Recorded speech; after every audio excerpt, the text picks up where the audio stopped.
Bonjour les builders, bienvenue à l'atelier de Ch'ti Padawan pour continuer de nouveau à travailler sur notre collection Construisez votre R2D2 à l'échelle 1,5 par Altair Model Space. Nous en sommes au numéro 18. Allez, petit générique et on passe tout de suite à ce numéro.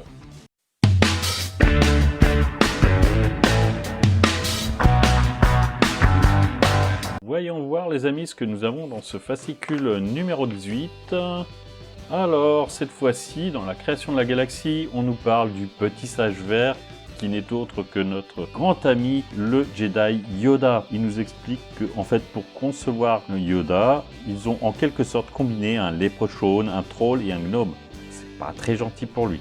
Donc il y a tout un tas d'explications sur le personnage de Yoda. Dans l'encart, derrière la magie, les retrouvailles, on nous parle du costume de R2D2 dans lequel l'acteur Kenny Baker était installé pour faire bouger R2D2. Effectivement, R2D2, à l'époque, la technologie ne permettait pas de créer un androïde, donc il y avait un acteur qui permettait de faire toutes les scènes où R2D2 devait bouger.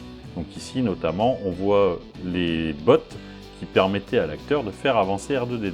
Enfin, dans les stars de Star Wars, on nous parle de Stuart Freeborn, qui est un décorateur, un maquilleur britannique, qui a travaillé pendant plus de 60 ans pour le cinéma, dans 70 films différents, et il a notamment sur la saga Star Wars participé au maquillage du masque de Yoda. Alors, dans le guide des droïdes, on nous parle des séries TT8L-Y7, donc ce sont des droïdes portiers en fait, tout simplement. C'est le droïde que l'on voit à la porte de Jabba le Hutt quand C3PO et R2D2 se rendent chez lui pour tenter de libérer Han Solo au début de l'épisode 6, le retour du Jedi. Dans l'étude de cas, on nous parle de TT8L-Y7 dans la guerre des clones. Donc c'est toujours le même type de droïde, mais là on est dans la série animée La guerre des clones. Au niveau du montage et des pièces, là on va continuer le dôme et on va monter un microphone. Voilà, au niveau des pièces, nous avons donc deux parties du panneau inférieur du dôme de R2D2. Donc nous allons continuer ce dôme. Et nous avons tout un ensemble de pièces qui va nous permettre de monter un microphone. Pourquoi un microphone? Parce que notre R2D2 est à commande vocale, c'est-à-dire que lorsque il sera terminé, nous pourrons lui donner certains ordres comme avancer, tourner à gauche, tourner à droite, uniquement en le commandant par la voix. Allez, on passe tout de suite au montage. Alors, pour le montage de ce numéro, j'ai rajouté 4 vis, 4 longues vis argentées plus 4 écrous. C'est toujours les mêmes pour continuer la structure du dôme, donc là, il n'y a pas de souci. Et 2 vis noires, 2 petites vis noires auto-taraudeuses, j'espère que je ne me suis pas trompé, c'est les 2 dernières qui me restaient, pour monter le microphone. Voilà. On commence tout de suite par la structure du dôme. Donc c'est comme la dernière fois. Cette fois-ci, on continue par ce côté-ci. Alors comme je l'ai dit, faites attention. J'ai eu le tour dans un épisode précédent. Ne vous trompez pas dans l'ordre des panneaux. Parce que sinon, à la fin, l'anneau qu'on va mettre, parce qu'évidemment, il y aura un nouvel anneau métallique qui va venir ici. Si on s'est trompé une fois de plus dans la position de ces panneaux-là, et ben l'anneau, on n'arrivera pas à le mettre, il faudra retrouver où on a fait une erreur. Donc cette fois-ci, on prend, vous voyez, vous avez un complet, un qui est légèrement coupé. On prend celui qui est complet, avec la position, de toute façon, c'est bombé dans le sens où on veut aller. Hein. Donc, en théorie, on ne peut pas se tromper.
voilà pour le dôme.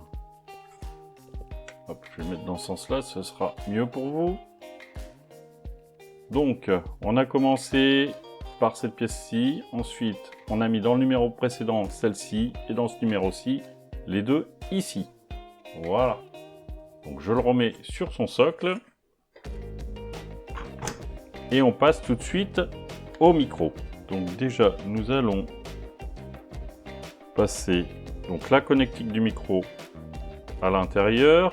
Donc, au niveau de la connectique du micro, on prend le petit tube ici, on le passe à l'intérieur dans ce sens-ci. Ensuite,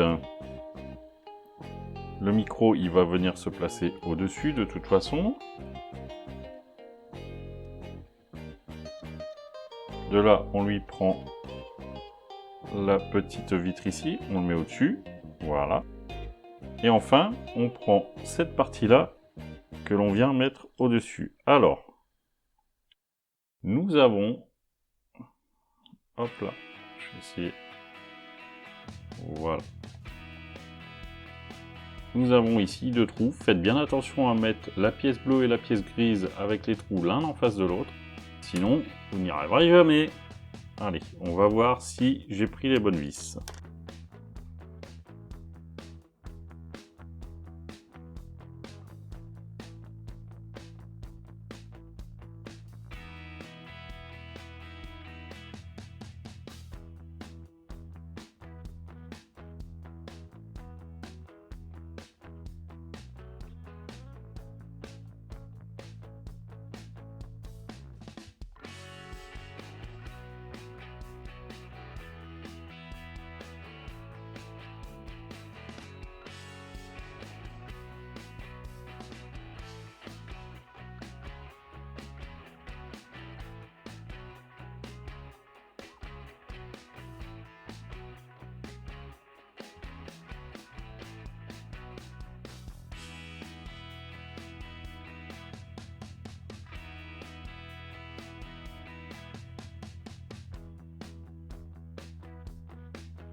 Alors, a priori, faites attention, les vis dont on a besoin, ce sont ces petites vis noires. Voilà, à tête plate. Donc c'est dans les dernières qu'on a reçues. Sinon, ça marche pas. Faites attention, moi j'étais obligé d'utiliser un tournevis. Donc ça c'est un tournevis de précision à la base. Donc qui est beaucoup plus petit pour pouvoir y arriver. Donc voilà, nous en avons quand même terminé avec ce numéro 18, avancée de notre dôme et un petit micro qui est réalisé. Les amis, ce numéro est maintenant terminé. Dans le prochain numéro, c'est-à-dire le numéro 19, nous reviendrons sur le montage de la jambe droite. Ça faisait un moment que nous l'avions laissé de côté. Je vous remercie comme d'habitude d'avoir suivi cette vidéo. Si vous avez aimé cette vidéo, n'hésitez pas à mettre un like, n'hésitez pas à commenter, me dire ce qui vous a plu ou pas plu. N'hésitez pas à vous abonner si ce n'est pas déjà fait. Si vous ne l'avez pas encore fait non plus, n'oubliez pas de cliquer sur la cloche de notification. Cela vous permet de rester averti des publications de la chaîne. Je vous souhaite une bonne journée, une bonne soirée en fonction de l'heure à laquelle vous suivez cette vidéo. Prenez soin de vous et de vos proches. À bientôt les amis.